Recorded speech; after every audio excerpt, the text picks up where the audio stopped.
Bonjour à vous, chers téléspectateurs de Zoé Channel, et bienvenue dans cette émission Entretien avec le révérend prophète Ferdinand Ekanet, le prophète des nations. Ce jour, nous parlons de quelque chose qui va certainement vous intéresser. Nous parlons du mariage.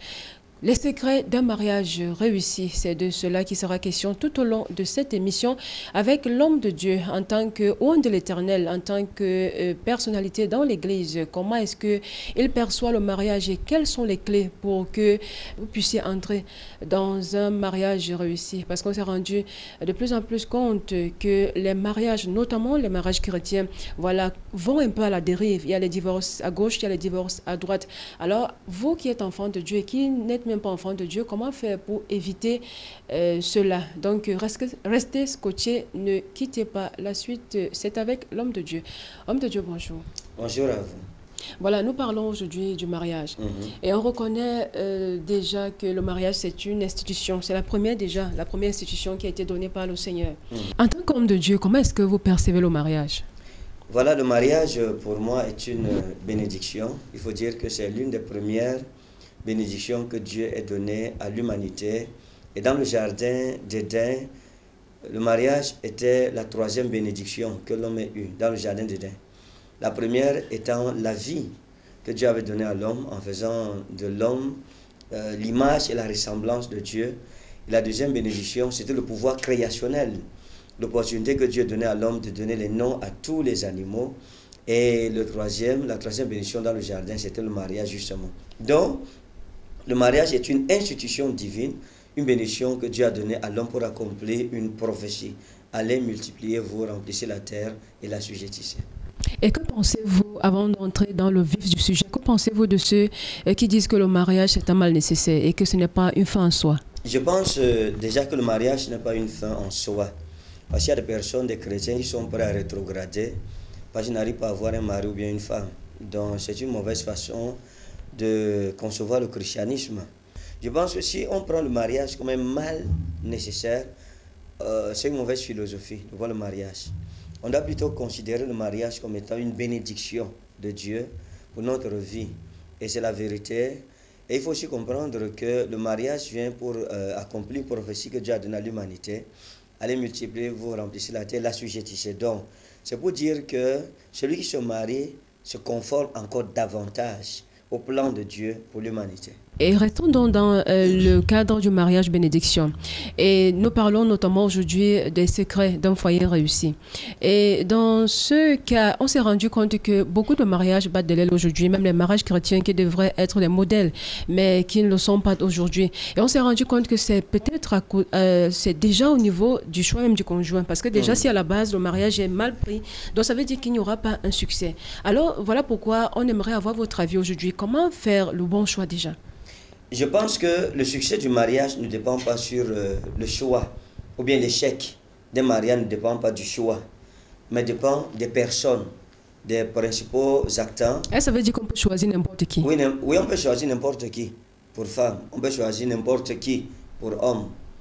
Et puis faire un mariage heureux ou bien échouer catastrophiquement dans le mariage. Et qu'en est-il de la destinée dans ce cas? Oui, attendez, ce que je suis en train de dire, c'est quoi? C'est que parfois nous faisons notre destinée. Il faut comprendre que quand on parle de la destinée, ça ne veut pas dire que Dieu est assis dans un bureau et puis nous téléguide, nous télécommande et puis nous pousse comme des pions. Non. Quelque part, Dieu a sa responsabilité dans ma destinée et moi aussi j'ai ma part de responsabilité dans ma destinée. Mais ce que je veux dire est très sensible. Il faut que les téléspectateurs comprennent bien. Je suis en train de dire que on peut choisir n'importe qui pour mari et on réussit. Qu'on peut choisir n'importe qui pour femme et on réussit. Comme on peut aussi choisir n'importe qui pour mari, on échoue. On peut choisir n'importe qui pour femme, on échoue. Qu'est-ce que je veux dire? Le succès dans un mariage ou l'échec dans un mariage ne dépend pas de qui on a choisi, c'est-à-dire du choix. Ne dépend pas du choix que nous faisons, mais dépend de la personne, la personnalité de la personne que nous épousons, la moralité de cette personne. Donc vous pouvez choisir n'importe qui. Si cette personne est de bonne moralité, c'est une personne convertie qui a la crainte de Dieu, vous réussirez. Vous vivrez heureux dans votre mariage. Donc vous pouvez aussi choisir quelqu'un avec certaines motivations. Et puis la personne, dans son moral, n'est pas une bonne personne à l'intérieur. Et puis vous allez échouer dans votre mariage. Donc Le mariage ne dépend pas du choix, mais de la personnalité, de l'identité de la personne que nous épousons. Si vous épousez quelqu'un de mauvaise habitude, ou de mauvais caractère, ou bien de mauvaise foi, même si cette personne est chrétienne, vous aurez des problèmes avec elle. Mais si vous choisissez une personne qui est bien en elle-même, une personne qui est droite, une personne qui est juste, alors vous ferez un bon mariage. Donc je veux dire quoi? Le succès du mariage dépend de la personnalité de la personne que vous épousez. Oui, et de ses valeurs intrinsèques. Et à ce niveau, qu'est-ce que vous pouvez dire à ceux qui nous regardent en ce moment au niveau peut-être des critères de premier choix? C'est vrai, vous dites qu'on peut choisir n'importe qui, mais est-ce qu'il n'y a pas des critères quand même? Oui, bien sûr. Voilà. Quand je dis qu'on peut choisir n'importe qui, je ne suis pas en train de dire, allez dans un carrefour, vous voyez la première femme qui vient, vous la prenez, ou le premier homme. Nous sommes en train de parler comme des grandes personnes. Je suis en train de dire que pour faire un bon mariage, ce n'est pas une question de choix. Le succès dans le mariage, ce n'est pas une question de choix. Parce que quand vous regardez dans le jardin d'Éden, le mariage du jardin d'Éden, c'est Dieu qui était le parrain. Je pense que le Fils et le Saint-Esprit étaient des témoins. Voyez, donc Dieu était le parrain, il était le maire, celui qui a célébré le mariage entre Adam et Ève. C'est une façon de parler. Je parle un langage spirituel pour des personnes spirituelles. Et dans ce mariage, il n'avait pas de belle famille. Ça veut dire qu'il n'y avait pas de beau-frère ni de belle-sœur, il n'y avait pas de beau-père ni de belle-mère. Donc, on ne peut pas dire que ce foyer pouvait avoir des problèmes. Au contraire, il était destiné à réussir. Parce qu'il n'y a pas de belle famille pour venir apporter des problèmes dans ce couple-là. Mais s'ils ont réussi dans leur mariage, non. Le but de leur mariage était de demeurer éternellement dans le jardin d'Éden, de le cultiver et de pérenniser la parole de Dieu pour le jardin d'Éden. Mais cependant, ils ont été chassés du jardin d'Éden. Donc le but de leur mariage, ils l'ont raté. Ils ont échoué dans leur mariage. Mais c'est Dieu qui avait célébré ce mariage. Le problème est venu d'où? D'Ève. Parce qu'à un certain moment, elle a perdu la moralité. Donc c'est pour dire que on peut célébrer votre mariage à l'église. Vous pouvez épouser la fille d'un pasteur, mais vous échouez dans le mariage. Comme pour dire, c'est ce que nous portons en nous, qui fait notre bonheur dans notre mariage ou notre malheur. Voilà tout ce que je veux dire. Et que doivent comprendre peut-être les téléspectateurs? Parce qu'on a souvent entendu les prédicateurs dire que vous pouvez épouser une personne qui n'était pas la vôtre, peut-être une personne que le Seigneur ne vous a pas envoyée. En parlant peut-être de ces personnes qui sont souvent pressées, voilà, de te marier, qui peuvent justement se tromper de personne, épouser une personne qui n'était pas la leur. Non, moi je pense qu'il faut comprendre, parfois les gens, les mariages par prophétie, j'y crois pas trop. Ou je ne pense pas en ça. Mais vous devriez vous poser une question, la personne que je veux épouser, est-ce que nous partageons les mêmes convictions? Ça veut dire, est-ce que nous vibrons en phase? Ou alors en quadrature de phase? Voilà, c'est pour cela qu'il faut les pré-fiançailles. Et si les pré-fiançailles sont réussies, il faut les fiançailles. Et si les fiançailles, c'est bon, on va au mariage. Donc les pré-fiançailles et les fiançailles aident principalement à essayer de regarder si nous avons la même philosophie de vie, mais si nous n'avons pas exactement la même philosophie de vie, et quel est le pourcentage, notre pourcentage d'entente ou bien de vision commune? Est-ce qu'on s'entend sur 90% de choses et 10% de divergence? Si c'est 10% de divergence, on peut gérer cela. Mais il faut comprendre que dans un mariage, on ne peut pas tout voir à 100%. Mais il y a de forts pourcentages cependant. Il y a des gens qui s'entendent à 99% et j'ai les 1% de divergence. Parce que c'est minime, on peut gérer cela humainement parlant. Donc la question c'est plutôt, est-ce que l'homme que je veux épouser a la même façon de voir le monde que moi? Est-ce que la personne interprète les événements comme moi? Est-ce que je peux m'entendre avec la personne? Ça c'est la première chose. La deuxième question c'est, est-ce que j'aime la personne? Donc il y a deux critères fondamentaux dans le choix de son conjoint. Premièrement, est-ce que je peux m'entendre avec la personne? Est-ce qu'on a les mêmes humeurs? Est-ce que nos humeurs peuvent être compatibles? Si c'est oui, c'est déjà bon. Bon, maintenant, la question la plus cruciale, est-ce que je l'aime? Parce que l'amour fera en sorte que 10 ans après, je vois la personne comme je l'ai vue la première fois. 20 ans après, je la vois toujours avec les yeux du premier jour. 30 ans après, je la vois toujours avec les yeux du premier jour, malgré l'érosion, les conséquences de l'érosion du temps sur le corps de la personne, parce que la personne que vous épousez aujourd'hui, dans 10 ans, sera un peu différente. Elle sera métamorphosée dans son corps, dans son physique et peut-être même dans son métabolisme. À partir de ce moment, c'est l'amour qui me permet de voir la personne comme le premier jour, avec les premières valeurs que j'avais découvertes dans cette personne, le jour où je lui déclarais ma flamme. Donc, deux caractères, deux critères importantissimes. Est-ce que je m'entendrai avec la personne? Et puis, est-ce que j'aime la personne? Si les deux questions s'y sont OK, c'est Amen, c'est oui, alors ça veut dire que vous faites un bon choix. Mais on a souvent vu justement ces personnes qui disent je t'aime de tout mon cœur, mais à la suite elles se repentent et disent non, je ne t'aime plus. Comment est-ce possible? Oui, ça veut dire que ce n'était pas l'amour. Parce que lorsqu'on parle d'aimer quelqu'un, c'est d'abord aimer ses faiblesses. C'est aimer son mauvais caractère. C'est aimer son mauvais côté. Parce que c'est ça l'amour. Mais si vous voyez quelqu'un dire je t'aime aujourd'hui et demain la personne revient en disant je ne t'aime plus, ça veut dire que la personne avait aimé le bon caractère, le bon côté du conjoint, de la personne qui était en face, mais n'avait pas pris en considération le fait que l'amour commence par les faiblesses de la personne aimée, de l'être aimé. Donc si je veux aimer une femme et que je me rende compte que la femme se bavarde trop, elle a la logorée qui est en français traduite par une diarrhée verbale. Alors je vais d'abord aimer la logorée de cette femme-là. Je vais l'accepter comme ça. Peut-être elle bavarde tellement que sa bouche a noirci, pas parce que sa bouche est noire naturellement, mais parce qu'elle parle trop. Alors je vais d'abord aimer sa bouche noire. Je dois accepter ce fait. Je dois accepter cette faiblesse. Et je dois accepter, l'aider, la chercher dans cette faiblesse pour l'aider à sortir de cette faiblesse. Si j'accepte ça, alors ça veut dire que je l'ai aimé. Il est plus difficile d'aimer les faiblesses d'une personne que d'aimer ses points forts. De l'amour doit d'abord accepter les faiblesses, les divergences, les différends, et puis les convergences, c'est plus simple. Et puisqu'on parle du mariage, homme de Dieu, permettez un peu qu'on revienne quelque part en arrière. Donc, on parle des fiançailles, parce qu'on se rend également compte que c'est une situation, c'est un stade qui fait souvent un problème, même dans les églises. Comment vivre les fiançailles? Parce que c'est à ce niveau justement qu'on devrait être déterminé et qu'on devrait voir qui est-ce qu'on va épouser. Bon, on se rend compte que parfois, au niveau des fiançailles, les fiancés vraiment ne s'accommodent pas, ne vivent pas bien la chose et elles s'appréhendent mal. Et ce qui fait que la suite, justement, est des problèmes, des conséquences. Je pense que les fiançailles, c'est ce que j'appelle une saison de négociation et d'apprentissage. Le jeune homme apprend à connaître la jeune femme et la jeune femme apprend à connaître le jeune homme. Donc, mais si au bout des fiançailles, on ne s'entend pas, on ne se comprend pas, alors là, on va briser les fiançailles. C'est mieux de briser les fiançailles et se donner encore une seconde chance ailleurs.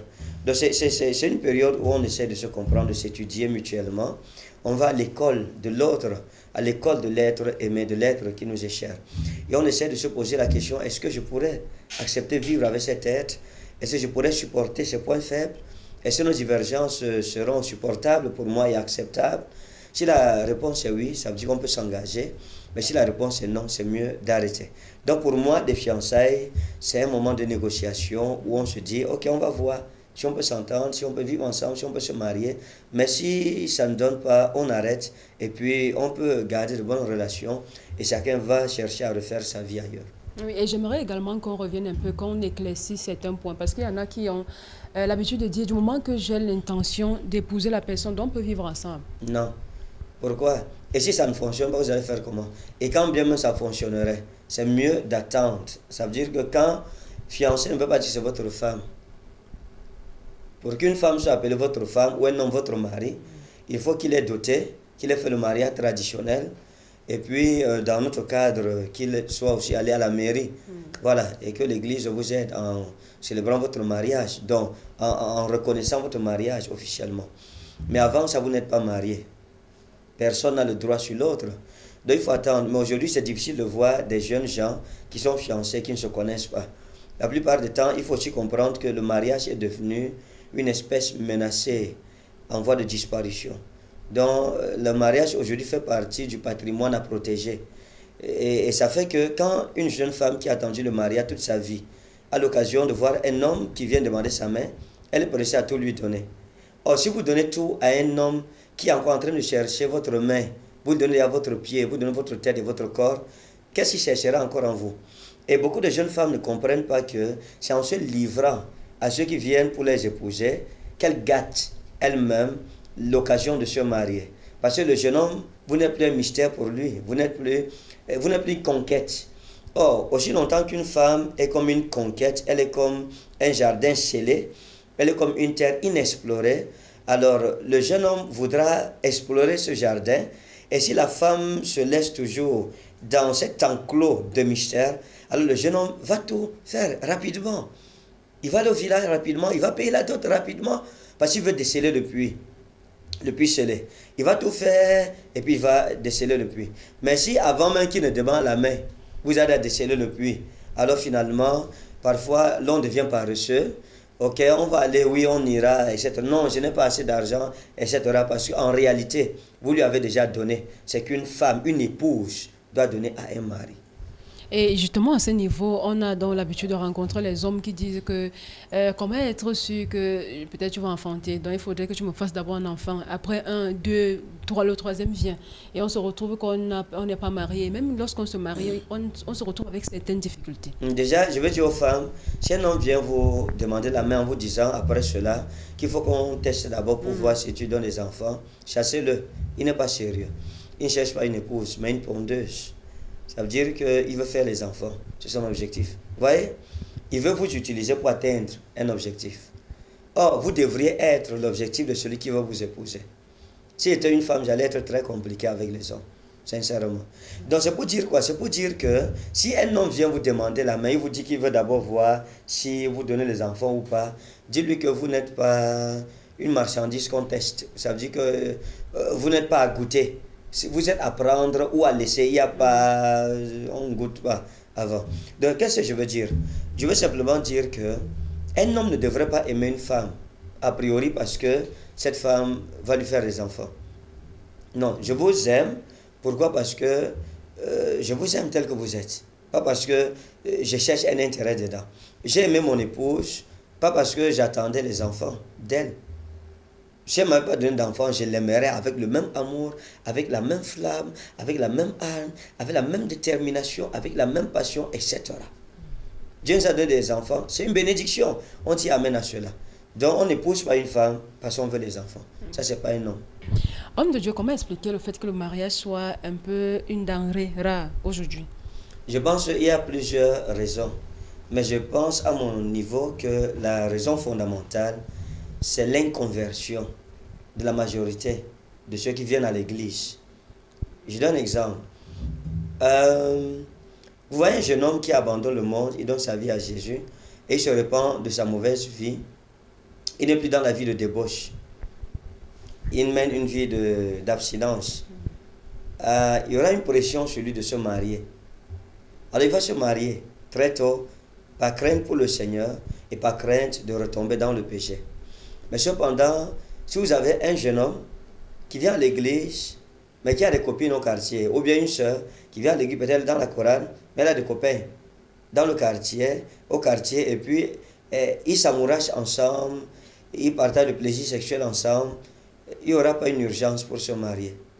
Généralement, le mariage est une pression pour ceux qui se sanctifient. Pour la jeunesse chrétienne qui se sanctifie, qui craint Dieu, il s'est détourné des péchés, des passions de la jeunesse. Mais le problème aujourd'hui, donc, c'est que beaucoup ne sont pas convertis à l'église. Et c'est à cause de cela qu'il y a peu de passion pour le mariage, parce que les gens assouvissent déjà leurs besoins ailleurs. Et en plus, cette inconversion fait aussi en sorte que, même dans les foyers, il y a l'instabilité aujourd'hui. Donc c'est pour dire quoi? C'est pour dire que s'il faut que le mariage devienne sérieux, il faut que les cœurs retournent à Christ. Les cœurs, en retournant à Christ, les gens se sentiront obligés de se marier pour ne pas tomber dans le péché et pour plaire aussi à Dieu en même temps. Donc, mais si quelqu'un n'a pas peur du péché, si quelqu'un n'a pas peur, en fait, quelqu'un mène une vie de débauche, il est libre. Il vient à l'église, mais il va en boîte de nuit et tout ça là. Elle n'a plus besoin de mari, ou bien cet homme-là n'a pas besoin de femme immédiatement. Parce que ce qu'un homme marié a, il a aussi ça. Donc voilà, je pense que le problème, c'est l'inconversion. Donc nous, les prédicateurs, on doit ramener les gens aux sources de la parole de Dieu, de l'importance de la sanctification, l'importance de l'abstinence, l'importance de se tourner à la parole, aux sources de la parole de Dieu, de la mettre en pratique. Et cette pratique de la parole de Dieu va susciter le besoin de se marier. Pour un garçon qui ne veut pas tomber dans la fornication, il sera obligé de se marier. Pour une soeur qui ne veut pas tomber dans la fornication pour honorer Christ, elle sera obligée de prier pour le mari. Parce que en réalité, c'est un pouvoir. Vous voyez, quand Dieu nous a créés, la Bible dit qu'il nous a créés à son image et à sa ressemblance. Qu'est-ce que ça veut dire? Ça veut dire que Dieu a fait de nous des créateurs. Il nous a donné le pouvoir. Et dans ce pouvoir-là, Jésus en parlera. Il dit, voici, je vous ai donné le pouvoir de marcher sur les serpents et les scorpions. Et surtout la puissance de l'ennemi, rien ne pourra vous nuire. Mais cependant, il faut comprendre une chose. Il y a notre souveraineté que Dieu nous a donnée. Il y a des pouvoirs que Dieu nous a donnés. Et c'est des domaines souverains dans lesquels Dieu n'intervient pas directement, mais il donne des conseils. Par exemple, la volonté est une souveraineté humaine. C'est un domaine souverain que Dieu nous a donné. La possibilité de choisir, le choix, est un domaine souverain que Dieu nous a donné. Et la sexualité fait partie des pouvoirs que Dieu a remis à l'homme. Donc, la sexualité est un tigre qui doit être apprivoisé. Et si la sexualité n'est pas apprivoisée, elle va vous apprivoiser. Donc, ou vous l'apprivoisez, vous la mettez en cage, ou elle vous met en cage. Donc, voilà pourquoi, soit c'est vous qui contrôlez votre libido, ou alors la libido vous conditionne. À partir de ce moment, les gens doivent comprendre l'importance du Saint-Esprit et l'importance de la vie de sanctification pour nous aider dans ces moments où votre chair se manifeste. Maintenant, une autre chose qu'il faut que les gens comprennent. Être chrétien ne veut pas enlever, ne veut pas dire que vous n'avez plus votre humanité. Être chrétien, vous êtes enfant de Dieu, mais au préalable, vous êtes un homme, vous êtes un humain. Donc, si vous êtes un jeune, vous grandissez à un certain niveau de votre vie, vous allez traverser la zone de turbulence appelée la zone de puberté. Et après cela, vous sentirez dans votre corps des besoins, vous sentirez des flammes brûlantes en vous. Et puis, et c'est un pouvoir, comme j'ai dit, la sexualité, c'est un pouvoir. À un certain moment, vous accumulez cette pression en vous et il faut bien la libérer. Et pour nous, enfants de Dieu, l'adultère et la fornication étant proscrits, il faudrait absolument avoir une voie pour libérer ce pouvoir. Et cette voie, c'est dans le mariage. Mais si quelqu'un n'accumulait pas déjà cette pression par crainte du nom de Dieu, alors il libère cette pression-là avec des copains ou bien des copines dans le boîte de nuit, etc. Mais vendredi, soit il est à l'église ou bien dimanche matin, ça veut dire que cette personne-là n'a pas le même problème que ce jeune homme qui est sérieux et qui veut faire la volonté de Dieu. On s'est souvent posé la question, est-ce qu'il y a vraiment à ce niveau, vous qui êtes homme de Dieu, est-ce qu'il y a des conséquences spirituelles? La Bible dit, on ne tiendra point pour innocent le voleur qui vole pour assouvir sa faim. Et la Bible continue en disant que celui qui marche sur le charbon ardent sera brûlé par ce charbon ardent. Donc je pense qu'il y a des conséquences. Il y a des conséquences d'une façon ou d'une autre. Dans tous les cas, pas seulement pour le manque d'abstinence, pour l'adultère ou la fornication, mais pour le péché en général. Donc il y a toujours une conséquence pour le péché. Oui, et vous parlez tout à l'heure d'inconversion. Est-ce que c'est cette inconversion qui justifie le fait que on se soit rendu compte que dans l'Église, ce n'est pas en fait les hommes, les femmes qui sont rares, mais en fait le fait que les uns les autres se basent sur le choix, sur le matériel en fait, parce qu'on se dit, est-ce que déjà ce n'est pas mon genre et il n'a pas ce que je veux. À quel niveau est-ce que vous placez le matériel dans le mariage? Est-ce qu'il peut conditionner l'échec ou la réussite? Oui, bien entendu. Le matériel est important dans le mariage. On ne peut pas dire que le matériel n'est pas important dans le mariage. Parce que le matériel conditionne notre vie. Le niveau de vie que vous avez dépend de la quantité de matériel que vous possédez. Mais cependant, le choix d'une personne dans le mariage ne devrait pas être basé sur le matériel, mais sur la valeur intrinsèque de la personne. Voilà pourquoi j'ai l'habitude de dire, n'aimons pas les gens pour ce qu'ils ont, mais pour ce qu'ils sont. Donc vous aimez d'abord quelqu'un pour ce qu'elle est. Parce que vous avez vu la richesse qu'elle représente, l'investissement que Dieu a mis en cette personne. Ça veut dire que le projet de Dieu que cette personne représente et que cette personne porte. Le matériel pourra venir. Maintenant, dans le Cantique des Cantiques, la Bible dit que l'amour est fort comme la mort. Et ces fièvres sont des fièvres brûlantes. Même les grandes eaux ne peuvent pas submerger l'amour. Donc c'est pour dire que lorsqu'il y a l'amour, si l'amour est plus fort que la mort, ça veut dire que l'amour peut endurer tout, l'amour peut surmonter tout, et l'amour peut avoir de grands succès. Quand vous vous aimez, vous pouvez avoir de grandes réalisations. Vous pouvez commencer zéro et finir comme des héros.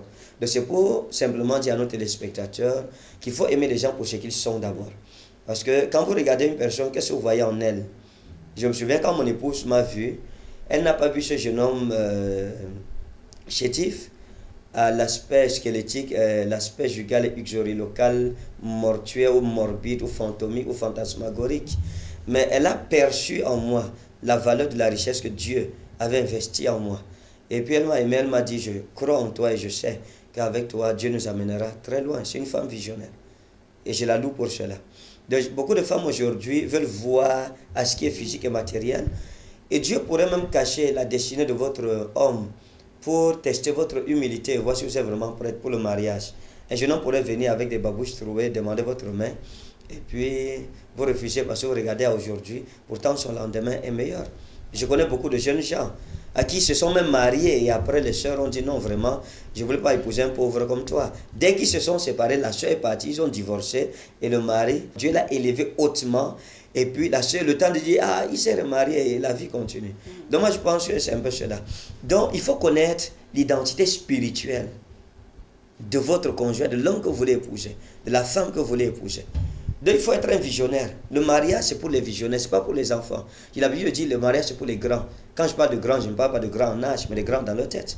Voilà pourquoi vous pouvez voir dans des foyers des grandes personnes avec des cheveux blancs sur la tête, mais qui se comportent dans leur mariage comme des bébés, comme des enfants, comme des insensés, des personnes sans aucune sagesse ou aucune valeur interne. Donc je pense que le mariage c'est pour les grands, pour des personnes qui comprennent. Donc vous ne pouvez pas aller en mariage, par exemple, vous qui êtes une jeune femme aujourd'hui, et au moindre problème, vous courez que je rentre chez papa, je rentre chez maman, vous êtes encore enfant, il ne fallait pas vous marier. Donc le mariage c'est pour les grands, vous partez, ce n'est pas pour ressortir. Vous supportez, vous endurez et vous relevez les défis. Et c'est ça que vous présenterez à vos enfants. Quand j'ai connu votre père, on n'était rien. Mais j'ai cru en lui, il a cru en moi, on s'est battu. Voici l'héritage que nous vous avons laissé. L'homme de John a évoqué un peu l'avant-mariage, ça veut dire les fiançailles, le choix du conjoint, autre. Mais parlons un peu du mariage proprement dit. On vous connaît comme un homme heureux à ménage. Est-ce que vous pouvez partager avec les téléspectateurs quelques secrets? Moi, je pense que mon épouse et moi, on s'est assis, on s'est entendu. Parce qu'il y a deux choses que l'on a dû faire. Premièrement, chacun a pris le temps pour se connaître. C'est-à-dire pour aller à l'école de soi-même. J'ai passé des nuits blanches à m'asseoir, à réfléchir. Qui suis-je? Qui est-ce que je suis? Un philosophe a dit, connais-toi toi-même. Et elle aussi, elle a fait de même. Et puis, on a pris maintenant un autre moment pour s'étudier mutuellement, pour se connaître l'un et l'autre. Et puis, on a décidé de simplifier les choses. Et c'est une clause. On a fait des clauses, on a eu des ententes et puis des amnisties. Et puis, on s'est dit, s'il y a des problèmes, si je t'offense, je demande pardon. Tu m'offenses, tu demandes pardon, l'humilité. Et puis, on a décidé d'aller sur la base de l'amitié. On est des amis, on cause, on rit, et on passe des bons moments ensemble. On a simplifié notre relation. Elle est ma petite soeur, je suis son grand frère, je suis son mari, je suis son père, je suis son pasteur. Beaucoup de personnes m'appellent aujourd'hui Daddy sans savoir que c'est elle qui m'a donné le nom Daddy. C'est elle la première qui m'a appelé Daddy. Donc j'ai une femme extraordinaire, elle a aussi un mari extraordinaire. Donc nous sommes comme des enfants, l'un envers l'autre. Donc je ne m'appuie pas sur ce que je suis ou etc. Parce que ce que je suis, c'est grâce à elle. Et ce qu'elle est, c'est grâce à moi. Donc je pense que j'ai appris à croire en ma femme. À lui dire que je crois en toi, je t'aime. Et que tu es la meilleure des choses qui me sont arrivées après ma conversion. À Christ, elle me dit aussi la même chose. On se dit régulièrement des mots d'amour, on s'écrit des messages d'amour. On se fait des appels vidéo et puis on plaisante ensemble. Et c'est un peu cela. Elle est ma source d'inspiration et c'est mutuel. Donc je pense que prenez votre femme comme votre amie, votre soeur, votre confidente et partagez avec elle vos bons moments, vos mauvais moments, etc. Protégez-la. Et vous voyez largement ses besoins. Donc ça veut dire que quand je vois que je suis le bon, je pense immédiatement à mon épouse. Je n'ai pas... nos finances, ce n'est pas moi qui les gère. C'est elle qui gère tout. Donc, si vous me demandez combien j'ai dans la maison, je ne peux pas dire. C'est elle qui connaît. C'est elle, la ministre de l'Intérieur des Affaires. Donc, vous n'êtes pas un homme radeux?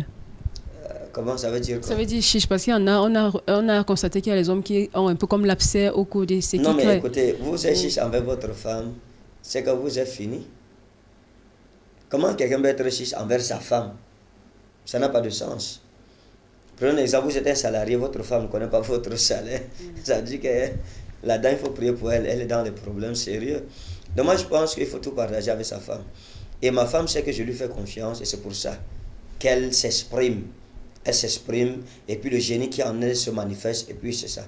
Mais beaucoup de femmes sont frustrées dans leur foyer parce que leur mari ne croit pas en elles et il leur dit ça. Hein, ils leur disent ça en plus et puis c'est pas bon. Dites à votre épouse que vous l'aimez, dites-lui qu'elle est belle, dites-lui qu'elle est la plus belle femme du monde. Quand elle s'habille, dites-lui qu'elle est jolie, quand elle se coiffe, admirez-la et puis voilà. Et vous serez heureux. Et ça devrait être vice-versa aussi. Donc le mari devrait aussi, la femme devrait aussi dire à son mari, tu es comme ça, tu es comme ça. Pour oui, bien sûr, parce qu'être chrétien ne veut pas dire que le romantisme n'existe pas. Le vrai romantisme même, c'est entre nous. En tant que chrétien, c'est parmi les chrétiens qu'on devrait trouver ça. C'est mutuel. On a des petits noms qu'on se donne avec mon épouse et dans tous les cas, on est comme des petits-enfants quand on est entre nous. Parfois, on joue dans le lit, on joue à cache-cache, à poursuite, etc. Et c'est toujours de bons moments, quoi. Donc, quand je suis à l'extérieur, j'ai hâte de retourner à la maison, de retrouver ma femme. Mais si vous êtes à l'extérieur, vous vous sentez plus à l'aise qu'à la maison, ça dit que vous avez un problème. Il faut résoudre ce problème immédiatement. Voilà. Homme de Dieu, si vous permettez, puisque le temps qui nous était imparti arrive à son terme, nous allons revenir, en fait, on va faire un autre épisode, toujours dans le cadre de ce thème sur le mariage, les secrets d'un foyer réussi. Et nous viendrons certainement avec une idée plus approfondie, peut-être un sous-thème, question de permettre à nos téléspectateurs d'être plus édifiés. Oui, bien entendu. Et pour résumer, je voudrais dire que associez Dieu dans votre mariage, il faut prier, etc. Mais sachez que le dernier choix, la dernière parole ne revient pas à Dieu, mais vous revient à vous. D'accord. Et est-ce que vous avez autre chose comme dernier mot? Voilà, à tous nos téléspectateurs, je vous souhaite beaucoup de bonheur dans vos foyers. Que Dieu vous bénisse et que Dieu qui m'a béni vous bénisse aussi. Voilà, je pense que beaucoup savent que je suis papa et puis je bénis Dieu pour cela. Et mamie et maman, et nous avons une jeune princesse, une belle petite princesse qui est née dans la maison, bébé Jemima, et nous célébrons Dieu pour cela. C'est vrai que quand vous avez une femme, une belle fille à la maison, c'est aussi une source de problème. Parce qu'à l'époque des amours, beaucoup de jeunes frères viennent à la maison et disent « Oh oui, papa, je vais laver le sol, je vais nettoyer ceci ou cela. » En réalité, c'est Jemima qu'on calcule. Que Dieu vous bénisse et que sa paix soit dans vos foyers. Au nom de Jésus, Amen. Amen. Voilà, c'est donc avec ces mots du révérend prophète Ferdinand Ekane que nous allons sortir de cette émission Entretien. Nous vous donnons rendez-vous lors d'une autre émission et rassurez-vous, nous allons continuer avec ce thème sur le mariage, les secrets d'un foyer réussi. Soyez bénis, restez surtout scotchés sur notre chaîne Zoé Channel.